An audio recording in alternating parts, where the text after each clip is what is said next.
Gadis mandi bersama kura-kura tanpa curiga. Namun dia tak pernah menyangka, kura-kura itu sebenarnya naga kecil. Pada hari sebelumnya, saat tak ada orang di sekitar, gadis itu melepaskan pakaiannya satu persatu. Saat dia sedang asyik mandi di danau, air danau tiba-tiba mulai menghilang. Sebuah kura-kura kecil terlihat di hadapannya. Saat itu adalah musim kering tanpa makanan. Dia berencana membawa pulang untuk dimasak oleh neneknya. Namun neneknya melarang karena merasa kura-kura itu istimewa. Saat gadis itu tertidur di malam hari, di tengah malam, tiba-tiba terbangun oleh suara gemericik air. Dia segera bangun dan siap pergi melihat. Namun, dia melihat pemandangan yang sangat mengejutkan.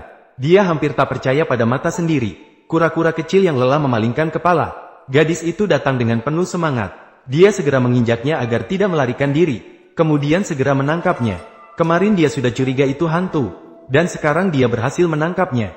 Untuk menghukum kura-kura kecil di depannya. Dia bersiap-siap untuk memasak dan memakannya. Kura-kura langsung menolak dengan gila setelah mendengarnya. Gadis itu merasa sangat tertarik setelah melihatnya. Saat ini sedang musim kemarau karena tidak ada hujan. Dan kura-kura di depannya bisa memuntahkan air bersih. Bagaimana mungkin gadis itu tega untuk memakannya?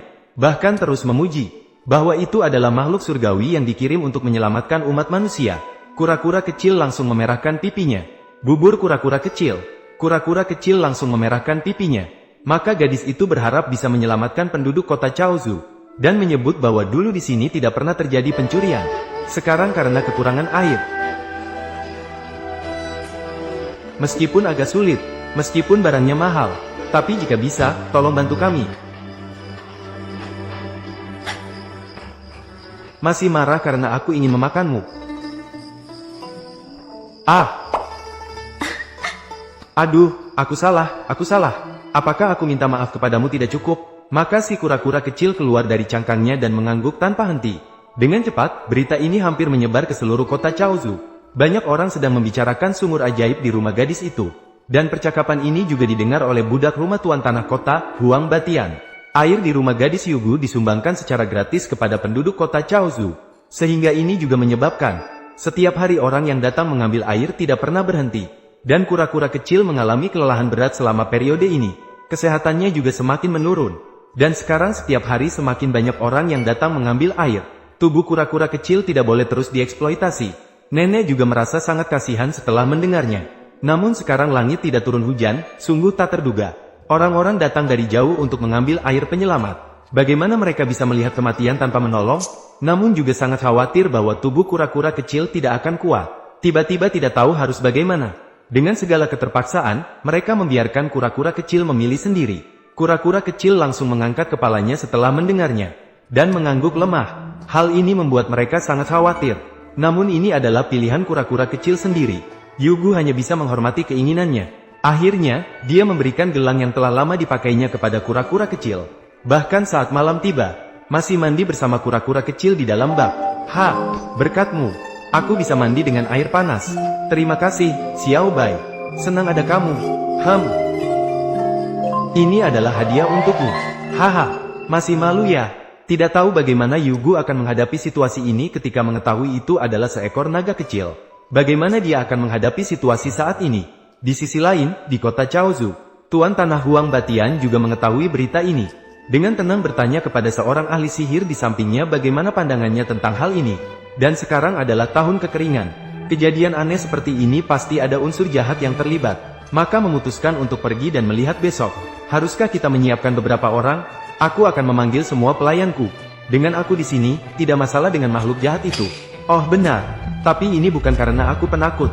Jika harus berurusan dengan manusia, aku punya 9.999 cara untuk menghadapi satu orang.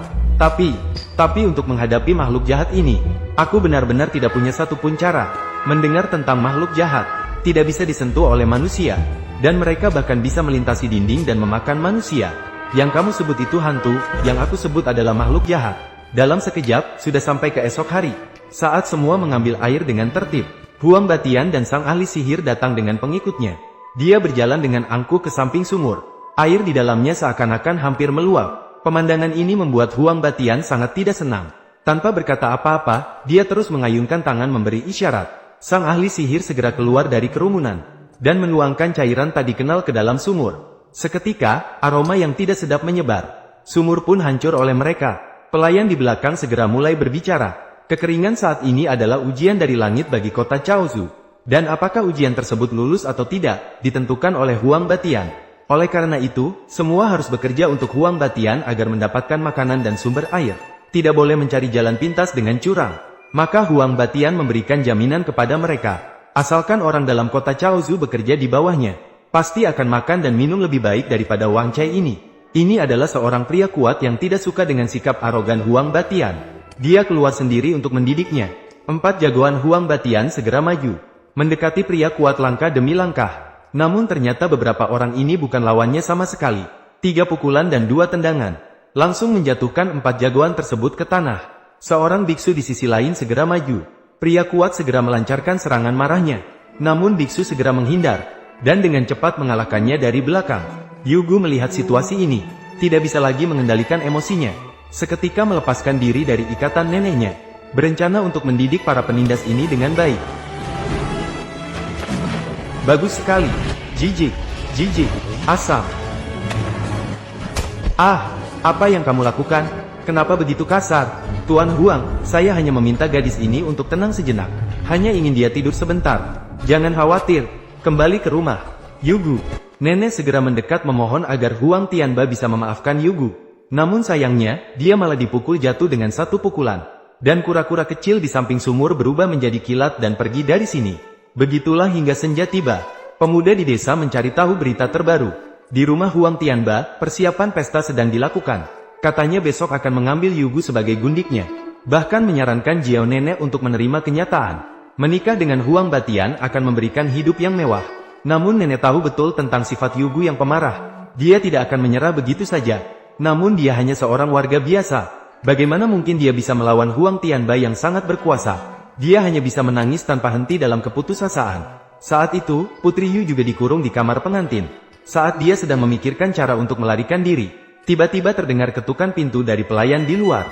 Sayangnya, dia dimarahi oleh Putri Yu dengan kata-kata kasar.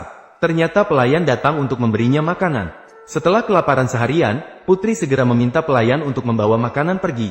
Saat dia bersiap-siap untuk pergi, perut kecil Putri Yu yang tidak bisa diandalkan tiba-tiba berbunyi. Pelayan langsung tersenyum senang setelah mendengarnya. Dengan sedikit malu, Putri Yu meminta pelayan untuk meletakkan makanan itu. Pada akhirnya, tidak bisa menghindari kematian. Bagaimana bisa menjadi hantu kelaparan yang pergi reinkarnasi? Dalam percakapan dengan pelayan, dia mengetahui Huang Batian sudah berencana untuk menjadikannya selir. Dan dia juga menyadari bahwa pelayan yang tidak berbahaya di depannya bukanlah orang jahat. Dia juga pernah menjadi penduduk desa, datang ke sini hanya untuk mencari nafkah. Maka Yugu membiarkannya makan bersama-sama di meja makan yang indah. Tanpa disadari, keduanya semakin akrab dan berbicara dengan senang hati. Ketika hari berikutnya tiba, di Huangfu, petasan meledak dan gendang dipukul dengan keras. Orang-orang yang datang merayakan tidak pernah berhenti. Yugu juga bersinar di antara kerumunan dengan pakaian yang indah.